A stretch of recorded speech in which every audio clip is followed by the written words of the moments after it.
안녕하세요. 부동산 친구 H유튜브입니다. 자, 이번 시간에도 계속해서 권리의 종류를 보게 되는데요. 특히 이제 권리를 작용에 따라서 지배권, 청구권, 항변권, 형성권으로 나눠서 설명해 보기로 했습니다. 권리라는 것은 일정한 생활상의 이익에 대한 법률상 힘이라고 그랬죠. 그래서 그런 힘 내지 작용에 따라서 이렇게 권리를 분류해 보자면 일단은 지배권, 그 다음에 청구권, 항변권, 형성권으로 나눠지는 것이죠.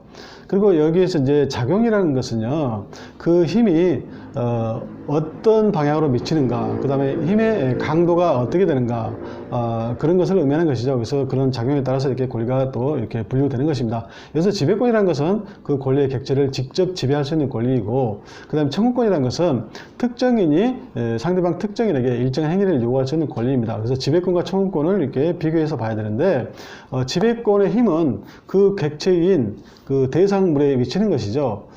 그리고 거기에 이제 그 청구권은 이 특정인에게 일정한 행위를 요구할 수 있는 권리이기 때문에 그 어떤 특정인이라는 상대방에게 힘이 미치는 것입니다. 그리고 이 지배권은 직접 지배할 수 있는 권리, 즉 객체를 직접 지배할 수 있는 권리이기 때문에 그 자기 마음대로 그 권리를 장악해서 자기가 이익을 얻겠지만, 이 청구권은 그렇지 않습니다. 청구권은 상대방 특정인에게 일정한 행위를 요구할 수 있는 권리로서 상대방이 그 의무를 이행하는가 안 하는가는 그 상대방 특정인의 자유입니다. 그만큼 힘이 좀 약하죠, 지배권보다는. 그래서 그 상대방이 거기서 응해서 이행을 하게 되면, 그 행위를 하게 되면 청구권자는 그때 만족을 얻는 것이고, 이행을 하지 않게 되면 의무 불행으로서 채권 채무 관계라고 하면 채무 불행이 되는 것이죠. 그렇죠? 그래서 여기서 이제 일단은 중요한 것은 이 그 지배권은 자기 스스로 알아서 그 객체를 직접 지배할 수 있는 권리이고, 그 다음에 청구권은 특정인 상대방에게 청구할 수 있는 권리이기 때문에 상대방의 어떤 행위를 통해서 만족을 얻는다. 일단 이렇게 정리를 하셔야 됩니다.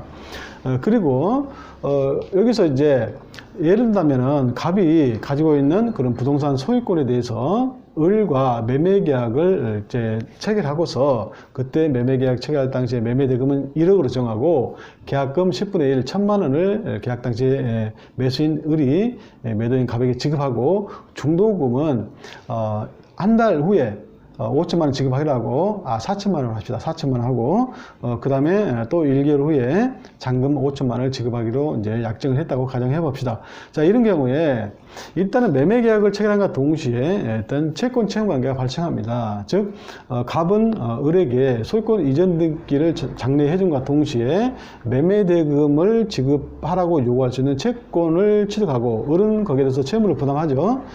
그리고 을의 입장에서 본다면 매매계약을 체결한과 동시에 갑에게 소유권, 매매대금을 지급하는 대가로 소유권을 이전해달라고 요구할 수 있는 채권을 취득하는 겁니다. 상대적으로 갑은 그러한 채무를 부담하는 것이죠. 그래서 매매계약 체결과 동시에 이러한 채권, 채무관계가 발생하고 채권이라는 권리가 발생한다는 뜻이죠. 그리고 나중에 이제 중도금 지급 기한이 도래했을 때, 이때 기한이 도래했다고 그래요. 그 다음에 잔금 지급 기한이 도래했을 때 일단은 청구권이 발생한다. 즉 중도금 지급 청구권, 잔금 지급 청구권이 발생해서 그때 갑은 을에게 중도금, 잔금을 지급해달라고 청구할 수 있다. 이렇게 봐야 됩니다.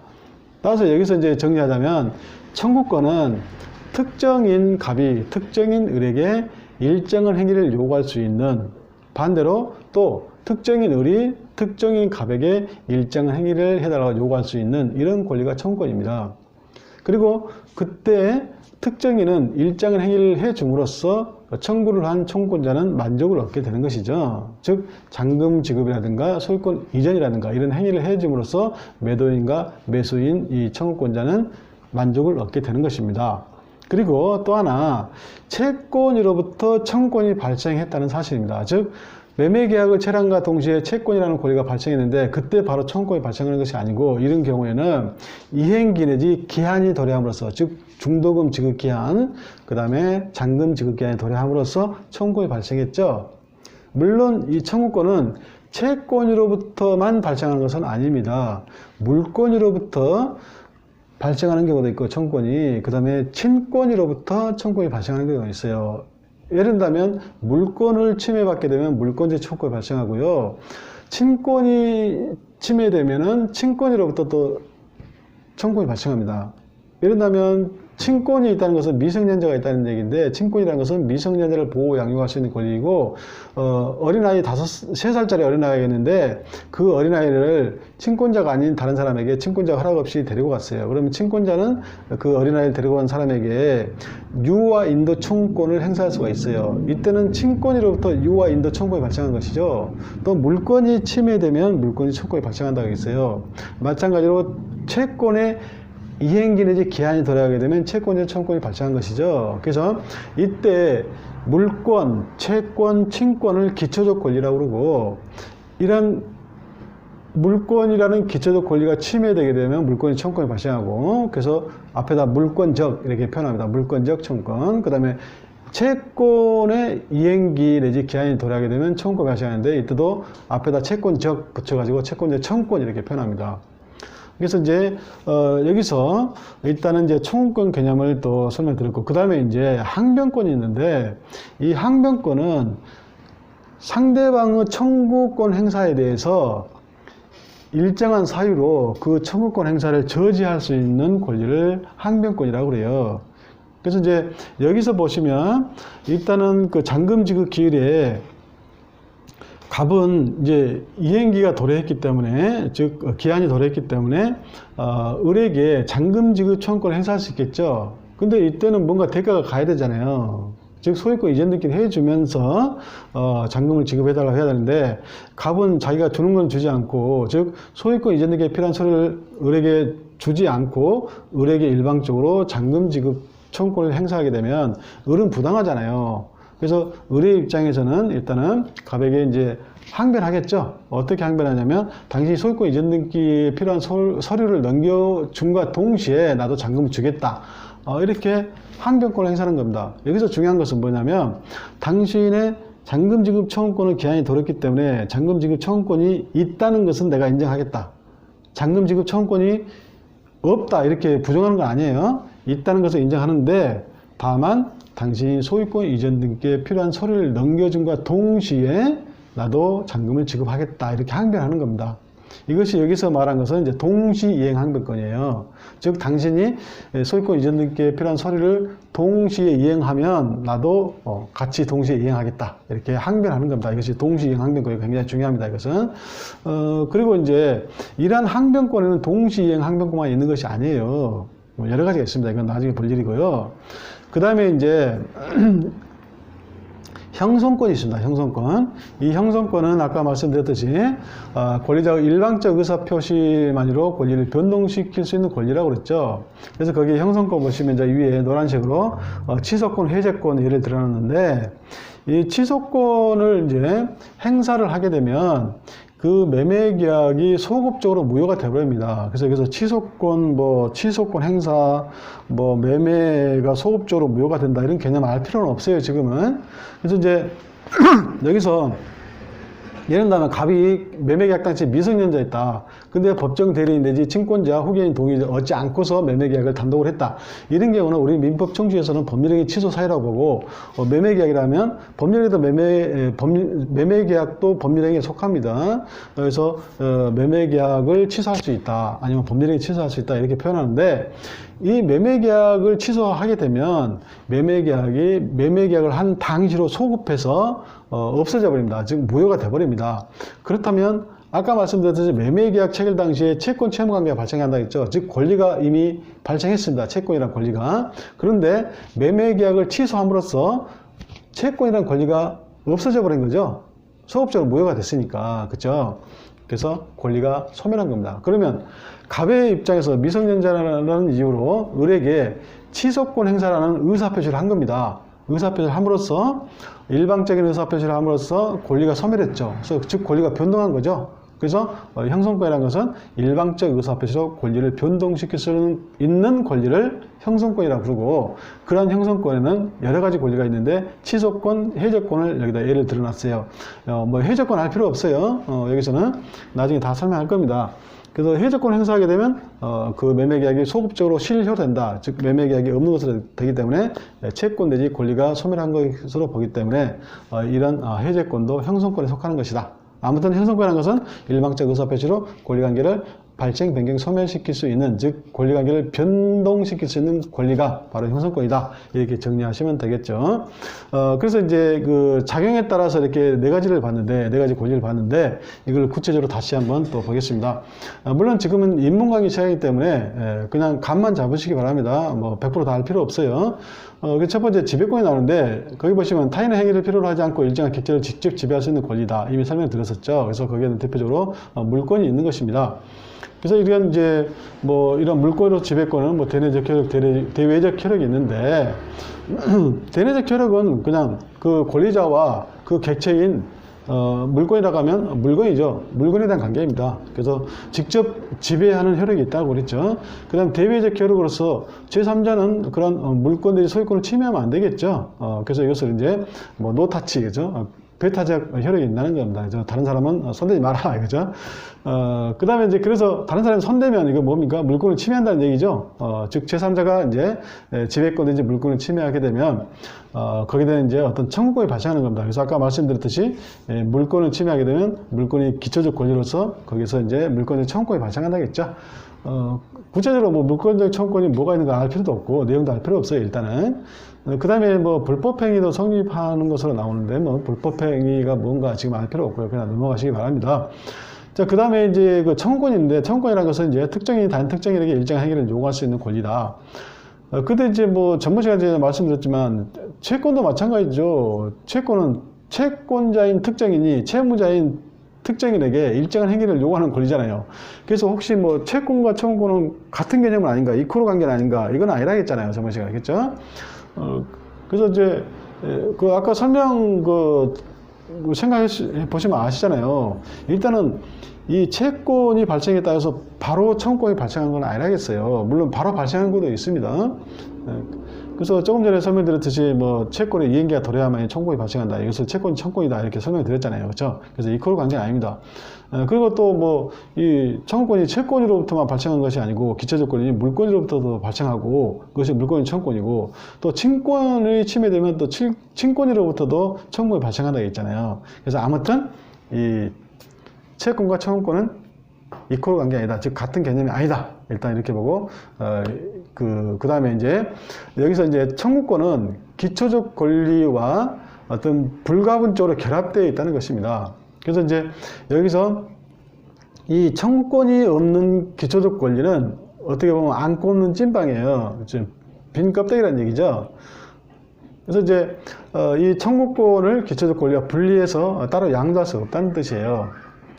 그리고 또 하나 이제 뭐냐면은 그 기초적 권리의 성질을 청구권이 그대로 따라간다는 뜻입니다. 즉 청구권은 그 청구권을 발생케 한 기초적 권리의 특성 내지 성질을 그대로 따라가요. 그래서 이건 굉장히 중요합니다. 그래서 예를 들자면은요, 그 물건은 소멸시효에 걸리지 않기 때문에 물권적 청구도 소멸시효에 걸리지 않고 채권은 원칙적으로 10년의 소멸시효에 걸리기 때문에 채권적 청구권도 10년의 소멸시효에 걸립니다. 그래서 여기서 뭐 소멸시효가 뭔가 뭐 이런 거 알 필요 없어요. 이것은 이제 기본 강의에 다 설명을 드릴 겁니다. 그래서 여기서 중요한 건 뭐냐면 기초적 권리의 성질 내지 특성을 청구권이 그대로 따라간다. 그것이 원칙이다. 이렇게 아시면 되는 겁니다. 그리고 또 하나 이제 아까 말씀드렸듯이 이 그 청구권은 기초적 권리와 불가분적으로 결합되어 있기 때문에요. 따로 분리해서 양도할 수 없다. 양도해버리면 빈 껍데기가 되어버리기 때문에 그래요. 즉 청구권을 따로 분리해서 양도하게 되면은 그 기초적 권리가 빈 껍데기가 되어버립니다. 있으나 마나한 권리가 되어버리기 때문에 그래요. 그래서 이런 것은 다 이제 본 강의에서 다 설명 드릴 테니까요. 근데 굉장히 중요합니다. 중요해요. 이것이 이제 사례 문제로 나오고 이걸 응용해서 문제가 막 비틀어서 나오기도 하고 굉장히 중요합니다. 그래서 감만 잡으시기 바랍니다. 이런 문제점이 있다. 이런 논점이 있다. 이렇게. 그 다음에 이제 형성권이 있는데요. 이 형성권 아까 말씀드렸듯이 권리자 일방적 의사표시만으로 권리를 변동시킬 수 있는 권리, 이것이 이제 원칙적인 형성권의 모습이에요. 근데 이제 예외적으로요, 이 일방적 의사표시만으로 권리를 변동시키는 것이 아니고 재판상 어떤 소를 제기해서 판결이 남으로써 권리가 변동되는 이러한 형성권도 있어요. 그것이 바로 채권자 취소권인데, 여기서 이제 뭐 채권자 취소권 뭔가 알 필요는 없고요. 그래서 이제 원칙적인 모습인 일방적 의사표시만으로 권리를 변동시킬 수 있는 권리로서 형성권을 대표적인 것이 아까 말씀드렸듯이 계약 취소권, 민법 정칙에서 말하면 법률적인 취소권, 그 다음에 계약 해제권, 내지 해지권 이렇게 있다가 보고, 또 하나 이제 중요한 것이 있는데, 우리 그 민법을 공부하다 보면 뭐 지료증감 청구권이라든가 지상물배 청구권, 부속물배 청구권, 뭐 멸매대금 감해 청구권 쭉 나와요. 이런 것은 청구권이라는 명칭을 끝에다 붙였지만 그 실질 내지 법적 성격은 형성권입니다. 그래서 이건 청구권이 아니에요. 형성권입니다. 명칭은 청구권이라 쓰지만 형성권이에요. 즉 뭐냐면 이제 형성권이 뭔가를 그러니까 개념을 정확하게 해서 제가 설명을 드린 건데, 이 지료증감 청구인데 이것은 우리 물권법에요. 용익물권 중에 지상권이라는 게 있습니다. 이것도 나중에 개념 설명드리겠지만 지금 알 필요가 없어요. 이 지상권, 토지를 이용할 수 있는 권리인데 그 대가를 토지 소유자에게 줘야 되잖아요. 토지 소유자에게. 그래서 그 대가가 뭐 지료입니다. 지료. 임대차로 말하면 월세라든가 월차임이에요. 그래서 이 지료에 대해서 뭐 경제적 사정이라든가 여러 가지 사정에 의해서 시간이 지나서 이런 그 상황이 바뀌면 이 지상권자가 소유자에게 지료를 감액해달라고 청구할 수 있는 그런 사유가 있습니다. 또 하나 이제 어떤 여러 가지 상황이 바뀌었을 때 이 소유권자가 지상권자에게 지료를 증액해달라고 요구할 수 있는 그런 권리가 있어요. 그래서 그것이 바로 이제 지료증감 청구권인데, 이러한 지료증감 청구권을 상대방에게 행사를 하게 되면 상대방이 거기에 응해서 허락을 했을 때, 동의를 했을 때 바로 그때 이제 효력이 발생하는 것이 아니고, 즉 그때 효력이 발생해서 만족을 얻는 게 아니고, 청구권 같은 경우는 내가 청구권 행사했을 때 상대방이 응해서 어떤 행위를 했을 때 어떤 만족을 얻는다 했잖아요. 근데 여기서는 명칭은 청구권이지만은 상대방이 거기서 응했을 때 만족을 얻는 것이 아니고, 일방적으로 그냥 지료를 증액해달라든가 지료를 감액해달라든가 이런 의사표시를 한과 동시에 바로 지료가 증액돼버리거나 지료가 감액돼버리는 효과가 발생해버려요. 그때 바로 일방적 의사표시를 했을 때 바로 권리가 변동된다는 얘기죠. 그렇죠? 그렇기 때문에 이것은 청구권이 절대 아니고 형성권이라는 얘기예요. 그래서 이것을 다음 중 청구권인 것은 이래놓고 지료증감 청구권, 지상면 청구권 이런 것을 딱 넣어놓고 이렇게 오지선당으로 딱 문제를 만들 수도 있고, 이것을 응용해서 이제 이렇게 사례 문제라도 낼 수도 있는 겁니다. 그래서 이건 좀 중요합니다. 이미 공인중개사 자격 시험이 출제됐어요. 그래서 이제 이런 것이 있다 감만 잡으시기 바랍니다. 그래서 중요한 것은 정리할 것이 뭐냐면, 일단은 일방적 의사표시만으로 권리를 변동시킬 수 있는 권리가 형성권인데, 예외적으로 다른 모습도 있다. 즉 일방적 의사표시 를 넘어서 그 의사표시를 소를 제기하는 의사표시를 해서 판결이 났을 때 권리가 변동하는 것, 그런 것도 있다. 그것이 바로 채권자 취소권이다. 그리고 청구권이라는 명칭을 쓰지만 이게 실질은 법적으로 형성권인 것이 있다. 구체적인 내용 알 필요 없다. 그렇죠? 예, 그 다음에 이제 형성권이 있습니다. 형성권. 항변권, 형성권이 아니고. 자, 항변권. 이 항변권은 상대방의 청구권을 전제로 한다겠죠. 즉, 청구권의 전제를 인정하되, 다만 상대방의 청구권 행사에 대해서 일정한 사유로 급부를 거절할 수 있는 권리, 내지는 상대방의 청구권 행사를 저지할 수 있는 권리라겠죠. 그리고 이러한 저지할 수 있는 권리로서, 잠시 일시적으로만 저지할 수 있는가, 아니면 영구적으로 저지할 수 있는가에 따라서 연기적 항변권, 영구적 항변권 이렇게 둘로 나눠져요. 그래서 이제 우리 시험법과 관련된 것은 연기적 항변권입니다. 물론 연기적 항변권을 이해하기 위해서는 이제 영구적 항변권도 살펴봐야 되겠죠. 이 영구적 항변권은 말 그대로 영구적으로 청구를 저지할 수 있는 항변권입니다. 대표적으로 이 상속이나 한정 승인인데, 이것은 친족법에 나오는 그 규정입니다. 자, 이런다면 어떤 사람이 사망했어요. 사망 전에 시가 1억 원짜리 부동산 하나 가지고 있고 또 다른 사람에게 2억 원을 빌렸습니다. 그러면 상속 재산으로서 그 부동산 1억, 시가 1억짜리 하나 있고, 그 다음에 채권 채무 관계로서 채무 2억이 있죠. 그러면 이제 상속인은 한 사람이라고 가정해 두면 이 한 사람 상속인은 피상속인의 모든 재산을 포괄적으로 승계합니다. 이것을 이제 상속이라고 그러는데, 그러면 상속인의 입장에서는 결과적으로 1억이 손해죠. 즉, 부동산 시가, 상속 재산으로 부동산 시가는 1억인데, 1억을 취득하면서 또 채무도 2억을 승계하기 때문에 2억을 갚아야 되기 때문에 2억에서 1억을 빼면 1억 채무 그대로 남잖아요. 그래서 1억을 손해 보는 겁니다. 그래서 이때 상속인은 이제 두 가지 중 하나를 선택할 수 있어요. 그래서 원칙적으로는 상속재산 전체적으로 포괄적으로 승계해서 부동산 1억 시가 1억짜리 취득하고 그 다음에 채무 2억을 변제를 해야 되겠죠. 갚아야 되겠죠.